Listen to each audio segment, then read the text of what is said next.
Hello, welcome back. I am Joseph Frontier. Sorry, I changed my name for a while because I was, just playing around. Um, as I said, I wanted to start a new big project. It's going to be about the Mexican Revolution, and the Mexican Revolution is one of my favorite topics in Mexican history.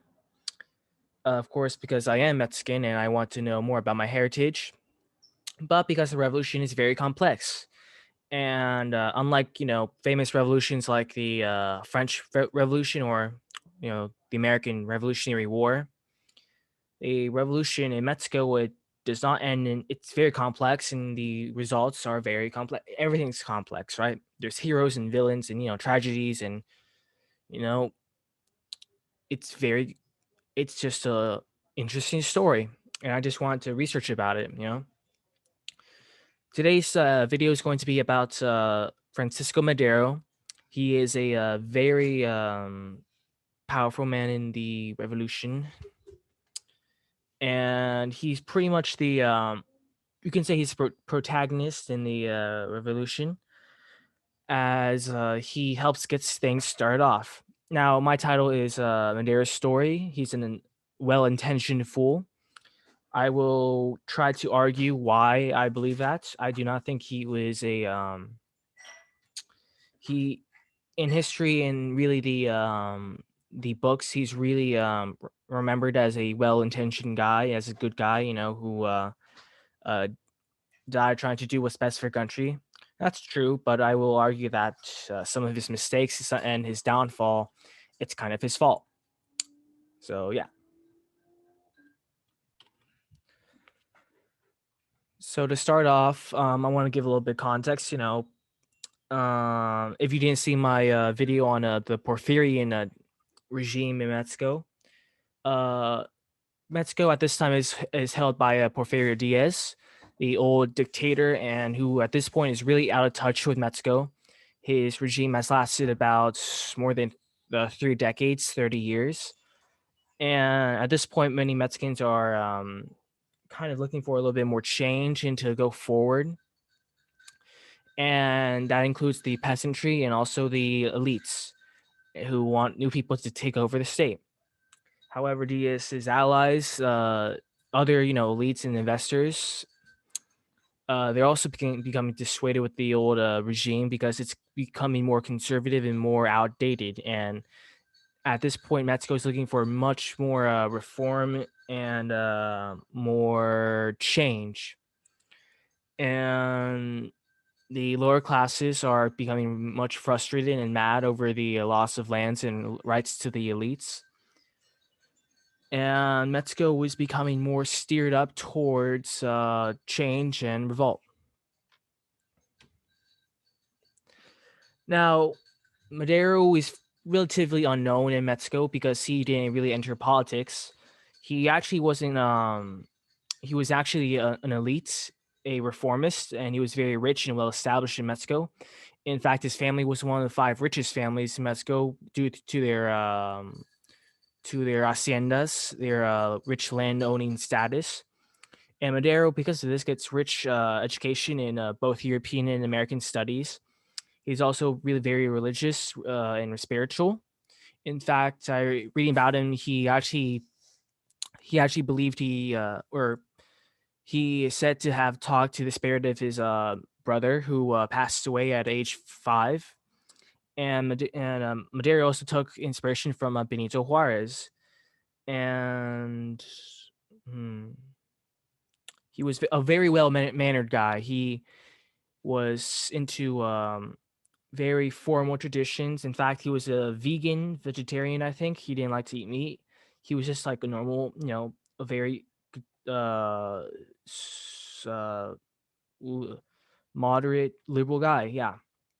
But anyways, he finally gets into his politics, his political career in opposition to Diaz, which puts back on Madero's back, a target on his back. Now, Francisco Madero, as a politician at this point, he's not really taken seriously by opponents. And what I mean by that is that Madero, he doesn't really argue for anything different. He's not arguing for a social reform or, a change in the system.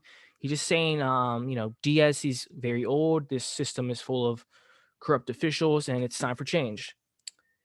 And Madero is the kind of guy who isn't his plans and his intentions. Uh, his plans for Mexico aren't very on point or on fact. It's not very a step by step process. He just says, Diaz has to go, and what he says has happens to be, what people want in Mexico.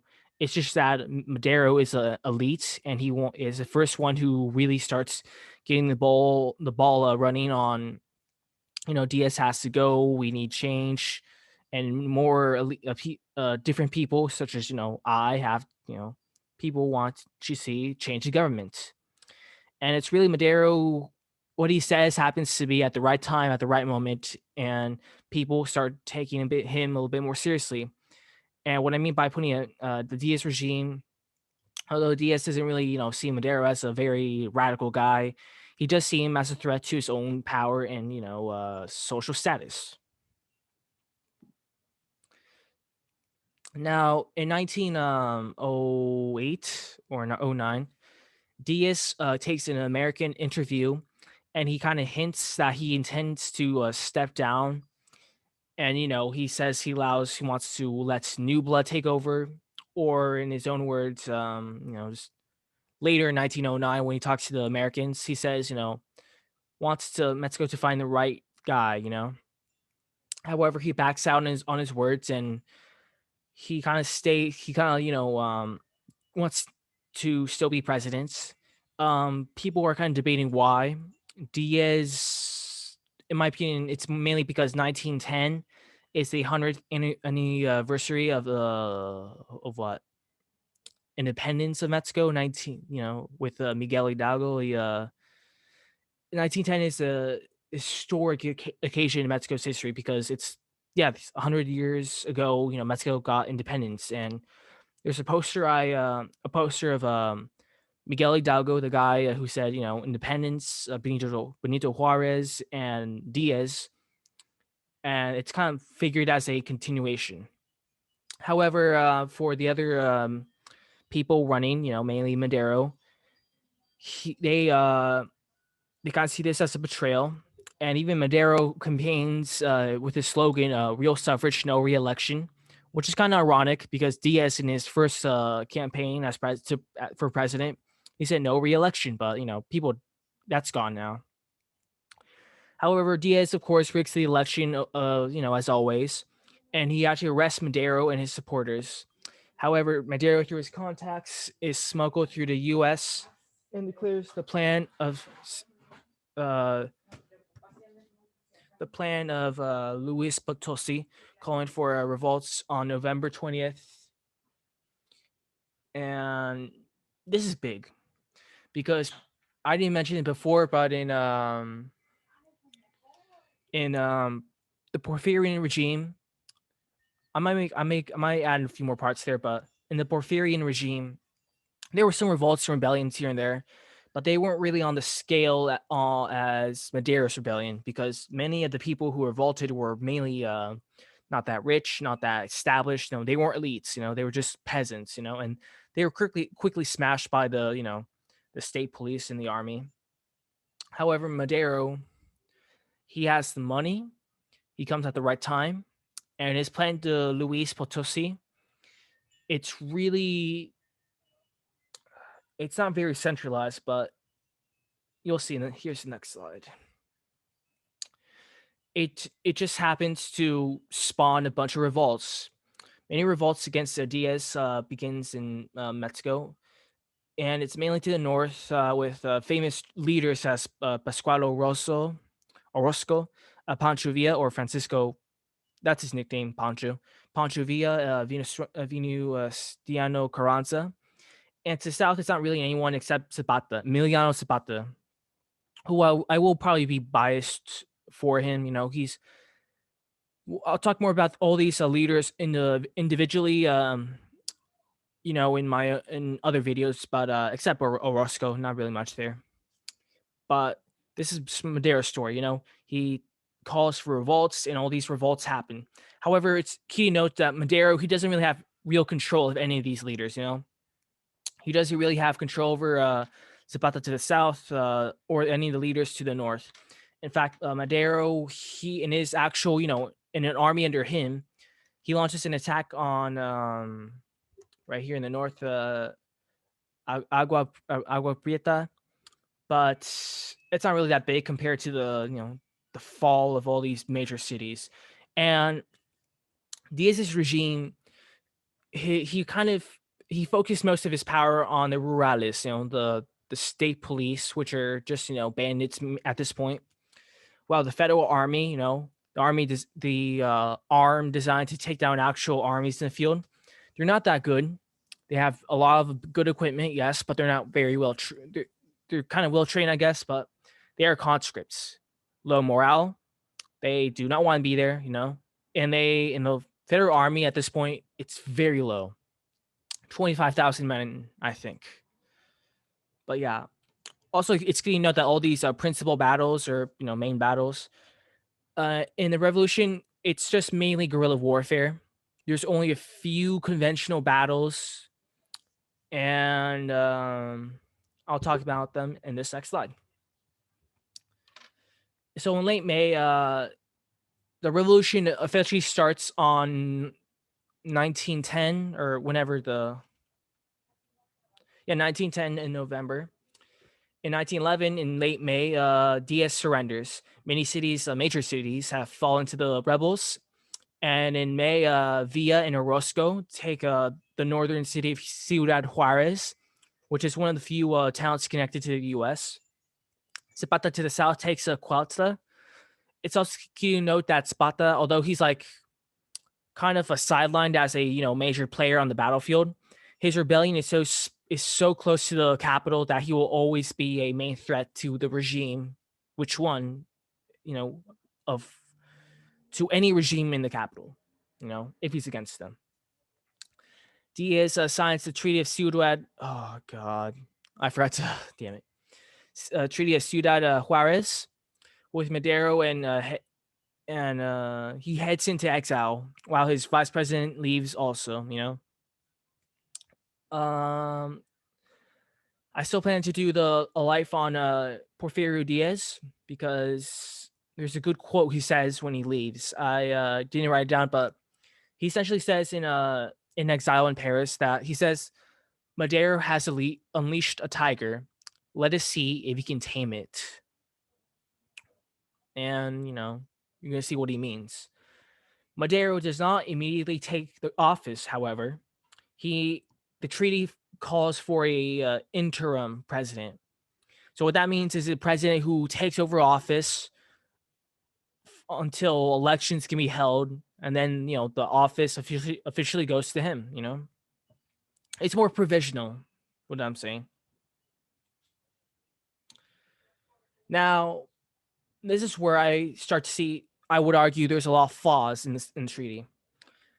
The treaty forces the heads of state to resign, Diaz and his vice president. However, it does not involve the lower level officials. And as you will know, in my Porfirian Diaz regime video, many of those officials were paid by Diaz. They were loyalists. Most of the people in Congress and government are Porfirian sympathizers, loyalists. So by not touching them, they're pretty much going to be they're still there. The treaty also mobilized. Madero kind of takes a weird thing. He orders the revolutionary forces, the revolutionary armies that have helped him, get into office. He tells them, "Well, thank you for getting me into office, but why don't you put down your guns and go home? It's time to go home, start elections. It's okay. We don't need any more guns, no more violence." But however, many leaders are going to be pissed off at this. Mainly that leader, Orozco, Zapata. They don't want to put down their weapons because Madero, he doesn't take down the social order that was created by Diaz. And this is going to be a flaw of his that I will talk about in the last slide. However, the courts, police, judges are to remain. They are loyalists, they are corrupt, and crucially, Madero does not implement much social reforms. He doesn't do any land redistributations, He doesn't take down the whole political system. He doesn't do anything. And it's going to make a major problem. It's a major flaw in the revolution, in my opinion, because this will guarantee that there will still be some opposition to the revolution, from within. Now, Madero's presidential campaign, and yeah, Madero runs for president while an interim, that momentary government grants a few reforms, here and there. Zapata in control of the state of Morelos to the south. He doesn't like mobilization, and he refuses to put down his arms. And the government actually sends troops to crush his rebels, and they do so by putting in charge a General Victoriano Huerta. He's a major player in this video, and he doesn't really succeed. He makes his presence known. Huerta ravages Morelos, but Zapata, he's still able to keep going. Madero meets with Zapata. Curiously, even though Zapata is rebelling against the government, Madero still believes in that the revolutionary generals will still listen to him. He tries to convince Zapata to put down his weapons. Asks, you know, what does Zapata want? He wants reform. Zapata, he's a peasant general. He is one of the few revolutionary generals and heroes that are actually from the lower classes. He's a middle, no, he's a peasant, and he's a very good guy. I'm very biased towards him, if you can't tell. But what he's looking for for his peasants, for his soldiers, is vital land reform. And Madero, he promises reform once he gets into office. But when he gets into office, it's going to be very difficult. Madero promotes freedom of the press. These are his pros. Freedom of the press, suppressing their Diaz, frees political prisoners, free elections, labor unions, more power to the people. However, he keeps calling for the demobilization of the revolutionaries. And another crucial mistake, in my opinion, he leaves the federal army intact. This army had been used by Diaz and his supporters to crush rebellions, to keep the peasants in bay, and many of those generals in the army are pro Diaz. He tries to put some reforms into place, but because he did not, tell the other officials in the government to leave, many Porfirian officials still dominate Congress, and sort of like normal politics, they block the president's laws and attempts to put forth actual reforms. So because of this, the radicals or revolutionaries are kind of pissed off because they're not getting their land reform. They're not getting what they wanted from Madero. And the conservatives, they're still in power. The elites, they at this point they know that there has to be change. They're really lucky just to have still sit in the government, but they still fear the revolution, and they don't want to give all their powers to the peasants. All these landowners, they don't want to give up their lands. All the elites, they don't want to give up their power and privilege in Mexico. And caught in the middle of this is Madero, who is trying to find a middle ground, but he can't do anything. Now, what happens as a result is rebellions breaks out. As Madero gets more distance from the revolution, Zapata, Orozco, two of the high revolutionary generals, they rebel. Orozco, it's because He helped Madero get into power, but Madero did not give him a political power, notably a governorship. So Orozco rebels. Zapata, because no land reform, rebels, and it's not really enough.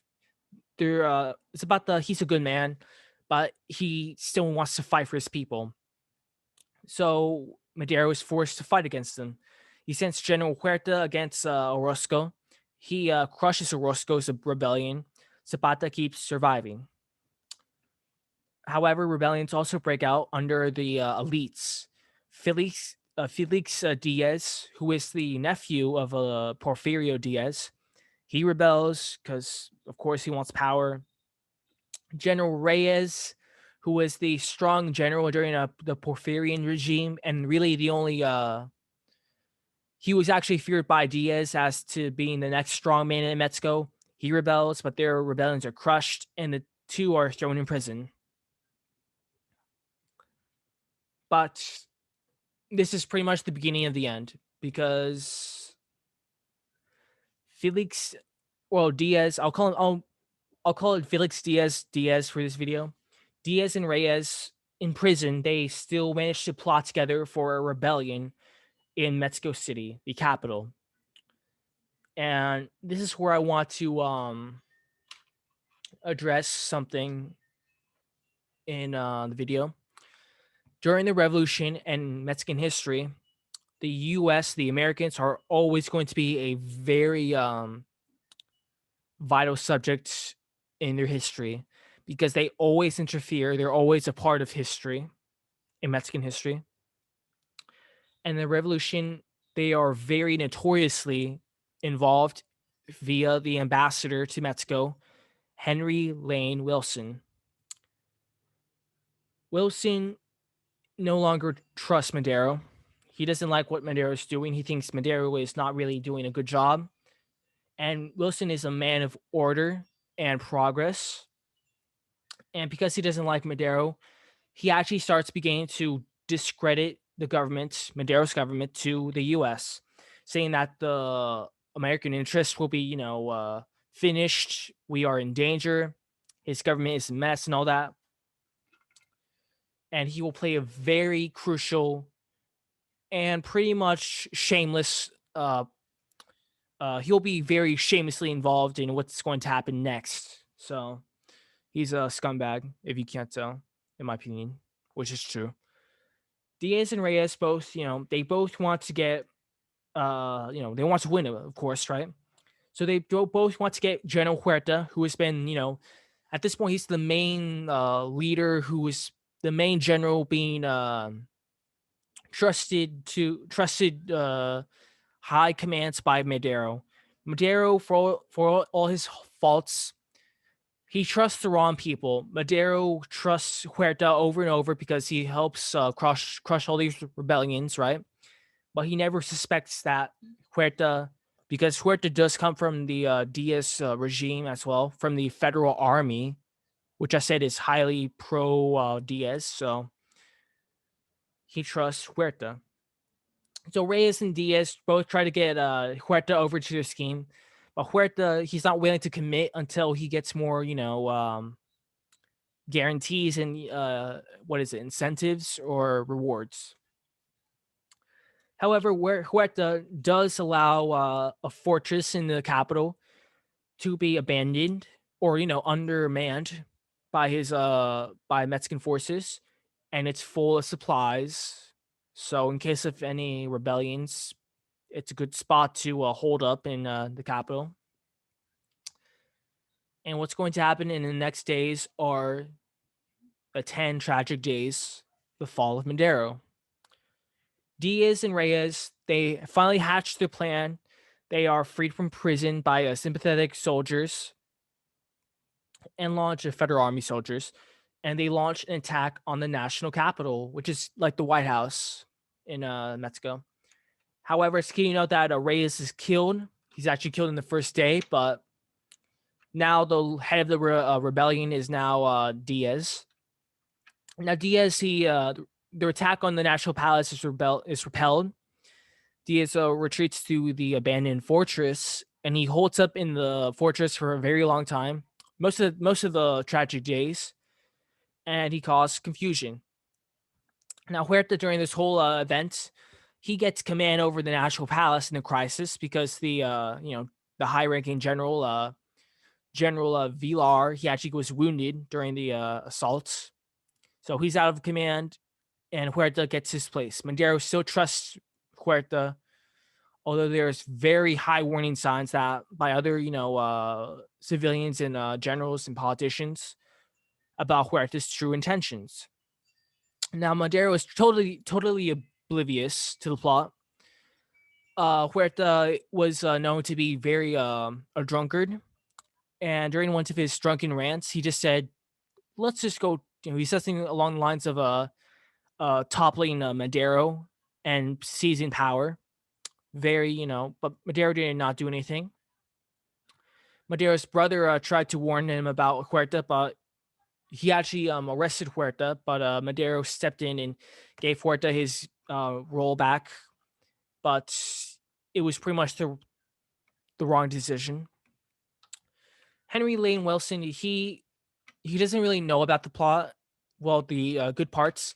However, he knows that there's discontent, and when this whole tragic days revolt takes place, he takes the I spelled it wrong again. Whoops. He takes the initiative, the moment, to actually convince the other diplomats from Chile, Brazil, Japan, all that, to pressure Madero to resign, which is actually the goal of the revolt. Madero resigning is a sign that Madero resigning office is a sign of transference. I'll get more into that later. So yeah, General Huerta finally reveals his. Oh my gosh, I keep spelling things wrong. He finally reveals his true motives and arrests Madero and his brother, who was his brother's later shortly murdered. Madero finally resigns under the pressure because, oh my god, it's so horrible. I gotta update my wording or my spelling. Madero finally resigns because he wants to make the coup will now be somewhat legal. Madero resigns, I think, because he wanted he knew that his this revolt was evil, and that the coup was going to be bloody, but he didn't want the coup to be very bloody. So he resigns to make the transition less bloody and more fast. Wilson actually, although the diplomats do pressure Madero to resign, he refuses. And I forgot to mention this, but Madero actually tells Wilson that it is not the place of an ambassador, a diplomat, to interfere with the domestic policies of Mexico. But Wilson actually handles negotiations between Huerta and Diaz. Both sides are complicit in the coup, but they don't really trust each other. Wilson actually lets Huerta do what is best for the interest of the nation. So take of that what you will. And later, Madero was killed behind the prison, trying to apparently flee during a spontaneous, sudden attack by rebels on the caravan. But it's pretty evident that Huerta ordered the murder and that Wilson, he probably knew about it, I mean, yeah, Wilson is a complete scumbag and a piece of garbage. But yeah, Madero was killed along with his white vice president, and it's this is the last coup by a general in Mexico that actually succeeds in a government, or a that actually succeeds. So Madero, unfortunately, is the last president or the last and only president to be toppled in a coup d'état. And the coup is usually referred under as a Huerta's coup, but for the moment, it's pretty much a coup by Huerta and Diaz and Wilson. And I would sort of rank them as a sort of triumvirate, a leadership of three people. So in the aftermath of the coup, The rebels agreed to in the negotiations to install Huerta as president. So Felix Diaz will run for president as a candidate in the next elections. Huerta will be a current president. That is their plan for now. We'll talk about that more later. On the left is Huerta himself, the general who scumbag as well. So Madero's death is shocks the nation. The revolutionaries did not really like him because he got more distance from them. He did not really implement reforms. However, they all agree that Madero was the rightful president. He was democratically elected, and he died in a sudden coup by traitors. So in the north, those powerful generals, Emiliano Zapata, who rebelled, but he didn't. He rebelled against Madero, but he still respected Madero somewhat. He finally rebels against Huerta, along with Carranza, Pancho Villa, and Alvaro Obregón. They launch a general rebellion against Huerta, and it's going to be the start of the civil wars. That's plural, because there will be many civil wars after this. The U.S. is shocked because the diplomat Wilson had been implicitly involved in the coup, and the new president at this time, President Woodrow Wilson, he is shocked. He recalls Wilson back to Washington and fires him for his involvement in the plot. And Huerta, he begins a dictatorship in the shadow like of Porfirio Diaz. And I will talk about his dictatorship as he will be the main person in my next video in another time. So at this point, he's civil war. Also note that I'm going to start with Huerta's life. So we're gonna see his involvement in the plot. Final thoughts. So it's key to note that in my research on the revolution, I used the internet mainly to focus on the life of Madero. However, I also began reading a book called "Reportage on Mexico" by Virginia Privet, and it was made in 1941, so it's very recent after the revolution, and she has some interesting notes on the revolution. However, it's key to note that the book is centered towards Americans, so any American involvement is not very talked about in the revolution. However, she does note that Wilson is a scumbag, so that's good. I want to start off with an excerpt on an excerpt from the book about Diaz and his image and his goals.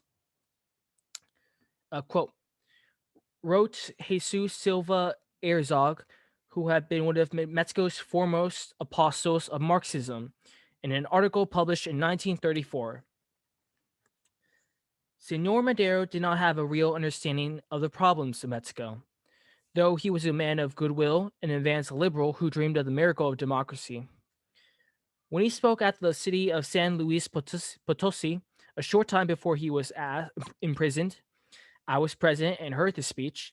A Porfirista asked him why did he not distribute his fortune among the poor, if the good of the people mattered so much to him. Senor Madero answered, and these are his very words: "The people are not asking for bread. What they want is liberty."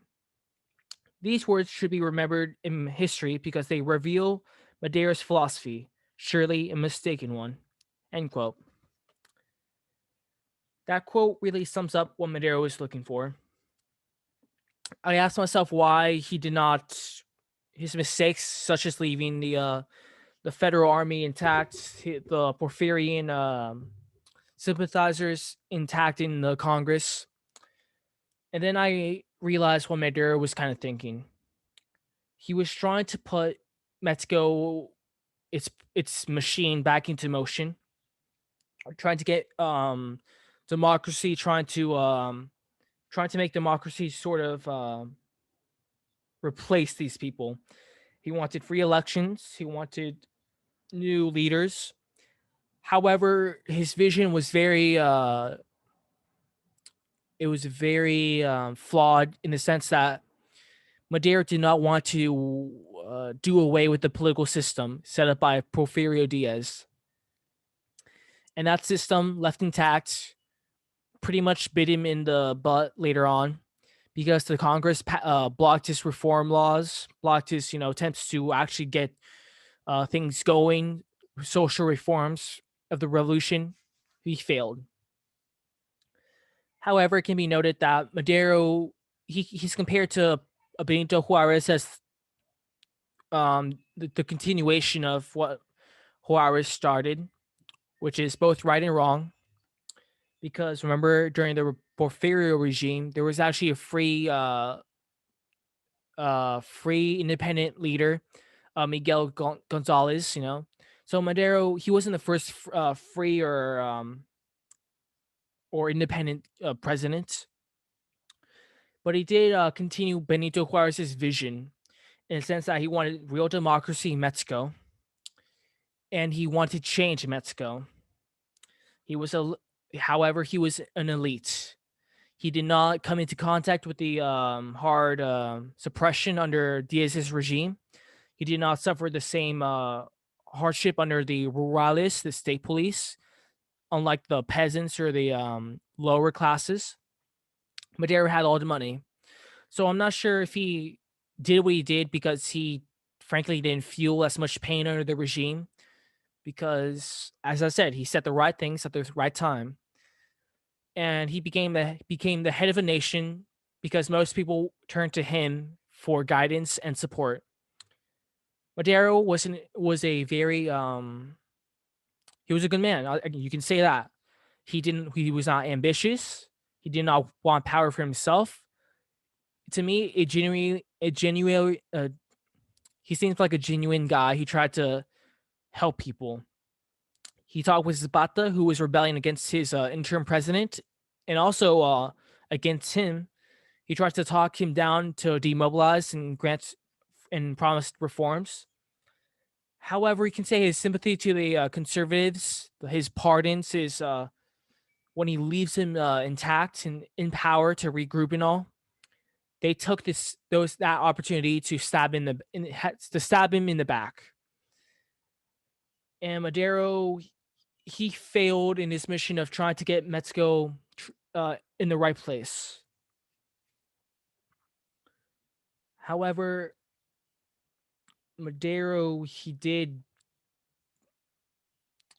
he is one of the fathers rightfully of the revolution in the sense that he had a vision different from Diaz. He wanted more respect for Mexico. He wanted more legitimacy from Mexico. But unfortunately, people around him, he trusted the wrong people. He trusted General Huerta, Ambassador Wilson, who he didn't even know was trying to turn against him. He trusts the wrong people, and he distanced himself from Mexico. He, as I said earlier, he granted freedom of the press, but the press used that freedom to attack Madero because he was trying to find a middle ground. He's trying to find the middle between the revolutionary cause and conservatives. Because both sides have power, both sides have had a different vision, but Madero he tried to find the middle ground. But unfortunately, history has shown that being a good man and well-intentioned person does not often doesn't lead you to do the right things. I think, in my opinion, Madero should have demobilized the federal army. He should have replaced all the or done more to to change the government of the Porfirian regime. And frankly, he should have become president earlier. He did have a good campaign going. He was surely to get elected, right? But that interim president allowed the Porfirian regime sympathizers to regroup and reorganize. And those rebellions by conservatives and the elites, Porfirian, whatever, and by the revolutionaries, it shows that Madero's vision It was only Madero's vision. And in the following years of the revolution, in the following videos as well, people will see Madero as a reasonable good guy, but he did not have he couldn't handle the tiger that he unleashed, according to Porfirio Diaz. So that's my final thoughts on that. I will say that it's the books on Madero, the today's perspective on Madero, that he was a good guy, on he cared about liberty and all that. It's true, it's well deserved, but I think that we should also take a note that Madero, he did have failings, he did have mistakes, and we shouldn't really let him off for those mistakes, because he did indirectly help cause the turmoil of the revolution to split into the civil wars. However, Madero was, yes, he was the continuation of the Mexico that Benito Juarez had envisioned with his liberals. It's a shame that Madero did not have the right political skills and the right. He did not have the tools to change Mexico at the time, and his vision as um as selfless and ambitious as it was, it failed. But Madero, he was a good guy, and despite all his failings, I do not think that I think he was the right guy for the job. But Mexico will always prove to be a ungovernable state, and Mexico, to this day, politicians will always face danger and death. And it really takes a man of real courage, such as Madero, with strong convictions and good backgrounds, to truly change the monster that is Mexico. So, thank you, Madero, for leading the country, as for getting the ball rolling, and for trying to steer the revolution towards the light. So, rip. Next video, I will talk about Venezuela, General Huerta, and about his role in the revolution. For the revolution, I plan to do the stories of the leaders of the revolution. And I will say this, that the revolution, it's hard to say when it ended, but I'm still debating that as well, but I think it's either the end of Obregon's presidency, spoilers, or the presidency of Calles. So we'll see on that. But next time, I hope you had a good time and that you learned something today.